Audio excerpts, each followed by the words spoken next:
Greetings, fellow time travelers. Welcome back to Secrets of the Ancients, where we uncover the hidden mysteries of lost civilizations and dive deep into the secrets that shaped our world. I'm your archaeological guide, ready to take you on another mind-bending journey through the corridors of time.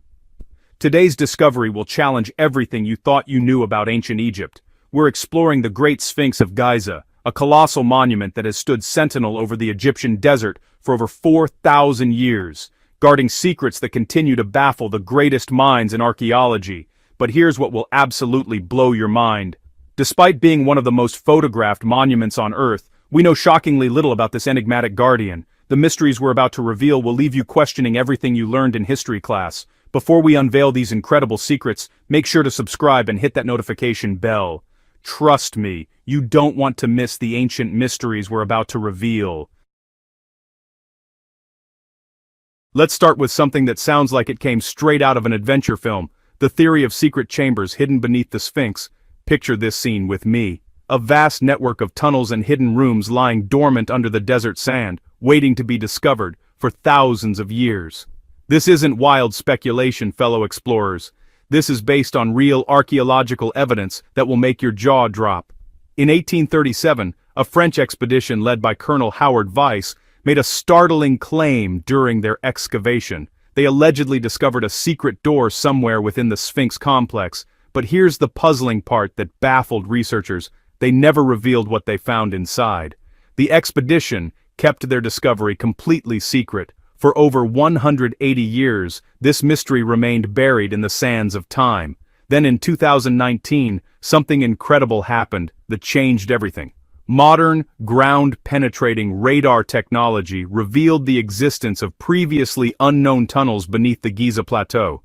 Could these mysterious passages lead to that secret door beneath the Sphinx that Colonel Weiss discovered? But wait, there's more to this archaeological puzzle. Inside the Sphinx itself, archaeologists have discovered hollow cavities throughout the structure. Were these intentional? Did the ancient builders create these spaces as passageways to hidden chambers, or did they serve some other mysterious purpose that we can't even imagine? And here's the million-dollar question that keeps archaeologists awake at night. What else might be hidden inside this colossal monument that we haven't discovered yet? What ancient secrets are still waiting beneath our feet? Now, let's talk about something absolutely mind-blowing, the construction of this magnificent monument. Hold on to your seats, because what I'm about to tell you challenges everything we know about ancient engineering. The Great Sphinx was carved from a single massive piece of limestone. Let me repeat that, for emphasis. One gigantic stone. Finding a rock of this extraordinary size is incredibly rare, but the ancient Egyptians somehow located this geological treasure and transformed it into one of humanity's greatest wonders. Here are the staggering numbers that will blow your mind. The Sphinx stretches 73 meters in length. That's roughly the length of a modern Boeing 747 aircraft. And, get this, it required hundreds, possibly thousands of workers using nothing but primitive copper tools and their bare hands to carve this masterpiece out of solid rock. Over the millennia, the Sphinx has undergone numerous restoration projects using matching limestone blocks. But here's what should make you pause and think. If it would cost millions of dollars and take years to build something like this today with all our modern technology, laser measurements and construction equipment, how on earth did ancient Egyptians accomplish this engineering feat over 4,000 years ago using only manual labor and basic copper tools? The precision required is absolutely staggering. Every angle, every curve, every detail carved with such accuracy that modern engineers study it with admiration. Yet there's something even more perplexing that has puzzled Egyptologists for centuries. Unlike virtually every other monument in ancient Egypt, the Sphinx bears no inscriptions whatsoever, no hieroglyphics, no cartouches identifying its creator. Nothing. This is incredibly unusual, fellow mystery hunters. The ancient Egyptians were meticulous record keepers who loved documenting their achievements. They carved their names and accomplishments on everything they built, from small temples to massive pyramids. Every pharaoh wanted their legacy immortalized in stone. So why is the Sphinx completely anonymous? Who designed this architectural marvel? Who supervised its construction? Which pharaoh commissioned this colossal monument? We simply don't know. This glaring absence of information raises legitimate questions about what we think we know about ancient Egyptian history. It's as if someone deliberately erased all evidence of the Sphinx's origins, leaving us with this magnificent mystery. Here's where things get really interesting, fellow time travelers. What if the Sphinx didn't always look the way it does today? Recent theories suggest something shocking about the monument's original appearance. According to mainstream Egyptology, the Sphinx represents Pharaoh Khafre, whose face it supposedly bears. But modern researchers have proposed controversial alternatives that challenge this traditional view. Some archaeologists believe the Sphinx may have originally had the head of a jackal, not a human. Why a jackal? Well, in ancient Egyptian mythology, Anubis, the guardian of the dead and judge of souls, had the head of a jackal. Anubis was the powerful deity who weighed the hearts of the deceased against the feather of truth in the afterlife. Given the Sphinx's position as a guardian monument watching over the pyramid complex, wouldn't it make perfect sense for it to represent this protective god? Another fascinating theory suggests the Sphinx was originally designed as a complete lion from head to tail, symbolizing the constellation Leo. The monument's reclining posture certainly resembles a lion more than any other creature. Look at its position, stretched out with 4 massive paws, exactly like a lion at rest. But here's the truly intriguing question that no one can answer definitively. Could the head have been recarved over the centuries? Did conquering rulers modify the original head to suit their own purposes and erase previous dynasties? While it sounds far-fetched, it's definitely not impossible. After all, victorious rulers throughout history have often altered monuments to erase the legacy of their predecessors and claim credit for their achievements. Now we come to what might be the biggest mystery of all, one that shakes the very foundation of Egyptian chronology. When was the Sphinx actually built?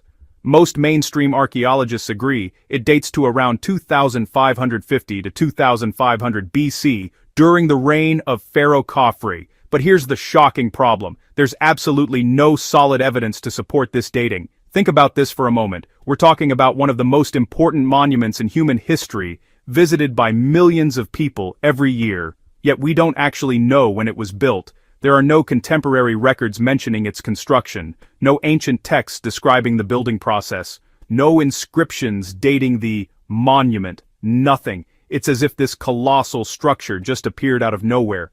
The name we use today, Sphinx, wasn't even used by the ancient Egyptians. That name came from the Greeks during the Bronze Age, thousands of years after the monument was supposedly built.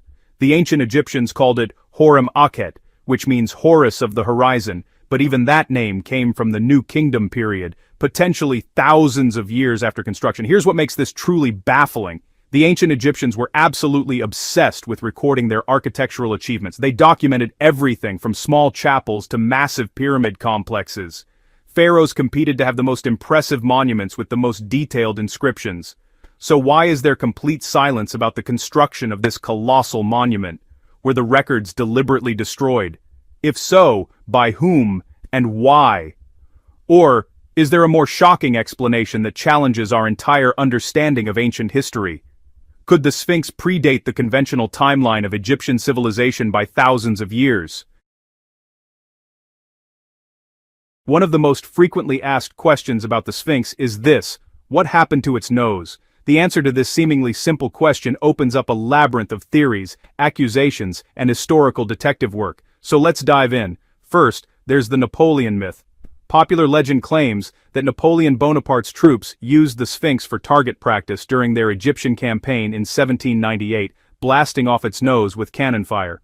This story has been repeated in countless books, documentaries, and tour guides. But here's the shocking truth that most people don't know. There's absolutely no evidence this ever happened. No eyewitness accounts from Napoleon's soldiers, no military records documenting the incident, nothing. In fact, historical evidence proves the nose was already missing long before Napoleon ever set foot in Egypt. The 14th century Arab historian Taqi al-Din al-Makrizi documented that the nose was already gone in his time, over 400 years before Napoleon's Egyptian campaign. Now, let's talk about the vandalism theory. According to al-Makrizi's historical account, a Sufi Muslim leader named Muhammad Saim al-Dar deliberately destroyed the nose after experiencing a religious vision. But once again, we have no concrete archaeological evidence to verify this account either. Then there's the controversial colonial theory. Here's where the mystery gets even more controversial and sensitive. Some researchers have proposed that European colonizers in the 19th century intentionally destroyed the nose because the Sphinx's facial features resembled those of African people. According to this theory, the colonizers wanted to erase evidence that ancient Egyptians possessed advanced civilization and engineering capabilities, as this contradicted their racist ideology about European superiority. And finally, the natural erosion theory. Another theory suggests natural erosion from rainfall and wind damaged the nose over thousands of years of exposure to the elements. But this theory opens up a whole new can of worms, because it raises serious questions about the monument's true age and the climate conditions of ancient Egypt. The truth is, we may never know exactly what happened to the Sphinx's nose, but honestly, the mystery itself reveals how much we still don't understand about this ancient monument. Now, we're entering truly controversial territory that has divided the archaeological community. Fellow explorers, this theory could potentially rewrite everything we know about human civilization. In 1990, geologist Robert Schoch made a startling observation that sent shock waves through the archaeological establishment. He noticed deep vertical erosion patterns on the Sphinx's body, patterns carved into the limestone that could only have been caused by heavy, sustained rainfall over thousands of years. But here's the mind-bending problem. The Giza region hasn't experienced regular heavy rainfall for approximately 7,000 years. The area has been predominantly arid desert for millennia. So, if water erosion created these clearly visible patterns on the Sphinx, the monument would need to be at least 12,000 years old, potentially twice as old as mainstream archaeology claims. Think about what this means for a moment. If Dr. Schoch is correct, the Sphinx predates the conventional timeline of ancient Egyptian civilization by thousands of years. This would suggest that an unknown advanced civilization existed in the Nile Valley long before the pharaohs, a civilization sophisticated enough to create this architectural wonder. Many of Dr. Schoch's colleagues initially dismissed his theory as pseudoscience. However, the water erosion patterns are clearly visible on parts of the monument, particularly on the enclosure walls. They're real physical evidence that demands scientific explanation. Mainstream archaeologists argue that the erosion could have been caused by other factors, such as wind, sand, and chemical weathering over thousands of years. But Dr. Schoch maintains that the specific patterns he observed are consistent only with water erosion, not wind or sand. So here we are, fellow time travelers, standing before one of humanity's greatest mysteries. The Great Sphinx of Giza continues to guard its secrets jealously, challenging our understanding of ancient history with every new discovery. We've explored 7 incredible mysteries today. The hidden chambers that may lie beneath the monument, waiting to be discovered. The impossible construction techniques that baffle modern engineers. The complete absence of inscriptions identifying its creator. The theories about its original appearance, whether jackal, lion, or human. The unknown construction date that challenges Egyptian chronology. The mysterious disappearance of its nose and the theories surrounding this vandalism. The controversial water erosion evidence suggesting a far older origin. Each of these mysteries reminds us that despite our advanced technology and centuries of archaeological research, the ancient world still holds secrets that can humble our modern knowledge. What do you think, ancient seekers? Could the Sphinx be far older than we've been taught? Did an advanced civilization exist thousands of years before recorded history, or do these mysteries have more conventional explanations that we simply haven't discovered yet? Share your theories in the comments below. I love reading your thoughts and insights. Your perspectives often reveal angles that professional archaeologists might have missed, and here's a question for you to ponder. If we could ask the Sphinx one question and receive a truthful answer, what would you ask? Don't forget to subscribe to Secrets of the Ancients and hit that notification bell so you never miss our archaeological adventures. Next week, we're traveling to South America to explore the incredible engineering mysteries of Machu Picchu and the Inca Empire. Trust me, you won't want to